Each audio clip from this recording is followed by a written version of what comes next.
Today, Joe Biden will be back in the national spotlight, making his first public speech since leaving office. In Chicago, he'll deliver remarks focused on protecting Social Security, taking up the Democratic argument that President Trump and Elon Musk are intent on gutting the agency. I want to bring in Juanita Tolliver, an MSNBC political analyst. Joining me here in studio, Joel Payne, Democratic strategist and former senior aide for Hillary Clinton's 2016 campaign. I mean, Joel, like most previous presidents, Joe Biden's been laying low, let the new president have his time. Even as, I should say, Donald Trump has blamed Joe Biden for just about everything that he thinks is wrong in the world. So why this speech and why now? Well, look, I think at some point, President Biden is going to find a way to, tell his own story, to maybe start to roll back some of the narratives that he left office with. And I imagine this is as good a form as any. Look, I think it is realistic to say that Democrats still, many of them have a significant sense of betrayal, not necessarily just from President Biden, but maybe from the folks around him, not creating the type of urgency around exiting the race and not creating the type of urgency around the last election. And I think that's a real sense of betrayal that I'm hearing from the folks I talk to and that you hear from voters because of the moment that we're in. So are you saying there's a lot of people in the Democratic Party who wish he would just stay laying low? I don't know if it's that. I mean, I'm sure. No, look, I'm sure it's a relatively easy ticket to get, if you want to. But I think it's more that Democrats would like for there to be some accounting for why the urgency that Democrats have talked about the moment that we're in right now, why that didn't get met with action by President Biden and by some of the folks around him. Well, Juanita, we have seen some other Democrats amping it up. Cory Booker, of course, with that 25-hour-long speech. Senator Bernie Sanders has this fighting oligarchy tour. In fact, last night, he drew more than 12,000 people in Ruby Red, Idaho. But is there, do you think, a desire to see more of Joe Biden or any of Joe Biden since we haven't seen him? I don't think so, Chris. And I think Joel was being very diplomatic in his response because the feeling is get somebody else to do it. Why Joe Biden? Why now? Get somebody else up there. And it also begs the question of who Democrats are looking for as their future de facto leader, because I assure you, many people within the Democratic Party are probably not looking to Joe Biden to fill that role either. I know in a press call earlier today, Hakeem Jeffries said that this issue around Social Security Administration and benefits for 73 plus million people is an all hands on deck effort.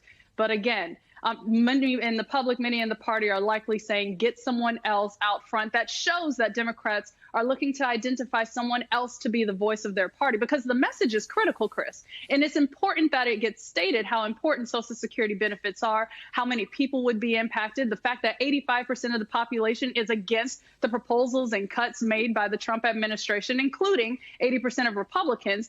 It's just about getting a better messenger to convey that. Well, Joe Biden's event today will be focused on the rallying bipartisan support, right? Because he's also got former Republican Senator Roy Blunt, for example, is going to be there. What does it tell us, though, about the potency of this issue for voters that Joe Biden and his team, and whatever you think about him now, his supporters will say he is the one guy who beat Donald Trump, right? Have focused on this? Like, where in the pantheon of things that Democrats should be focused on is Social Security? I think political gravity still applies very much to the issue of Social Security. I have people in my life who have already recently reported to me they have seen delay in benefits that they normally expect to receive. And I imagine that is multiplied thousandfold across the country by people who have come to rely upon this. So it's a very salient issue. One broader point I want to make, and I think Juanita's probably right, I'm probably being maybe a little bit too kind to President Biden in absentia, but I would say this. This is a moment where I do think not just Democrats, but the broader public would like to hear from grass tops folks, whether it's President Biden in this form, President Obama related to the issue with Harvard University. I know that's not our topic here, but there is space for these national Democratic leaders to weigh in, to not create permission for the things that we are seeing right now to continue to happen. And I do think that is a role for an ex-president that is very much appropriate. Also happening today, Juanita, is a Social Security Day of Action. House Democratic leader Hakeem Jeffries is spearheading this. He suggests Republicans' ultimate goal may be to privatize Social Security. Let me play that. Republicans are demonizing Social Security by calling it a Ponzi scheme. They are downsizing the ability of the Social Security Administration to provide earned benefits to New Yorkers and the American people, which leads to the ultimate conclusion that they may be trying to privatize it, because that has been on their agenda in the past. I mean, to be honest, George W. Bush learned the hard way how dangerous it is to attempt to privatize Social Security. Is it possible that with buyouts and early retirements and the hobbling of staff, problems with the agency's websites, phone systems, that we have already seen the worst of it? I won't say we've seen the worst of it, because, Chris, we haven't even hit the 100-day mark yet of this administration. And so they are clearly sticking to their path. What I will say, though, the one thing that could stop them in this push, as Hakeem Jeffries is predicting, towards privatization is continued public engagement and public outcry.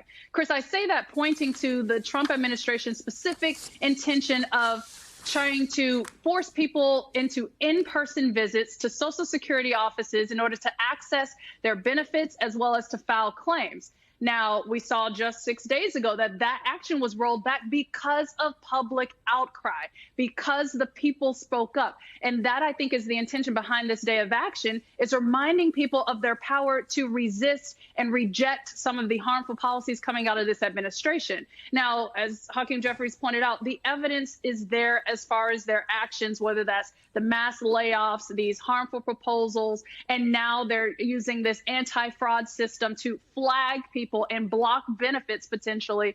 And so, yeah, we should all be very alarmed about their intentions to try to privatize the Social Security Administration. But still, the power lies with the people, and speaking up and calling out this administration and refusing to accept any of the changes they're proposing. Juanita Tolliver, Joel Payne, thank you both so much.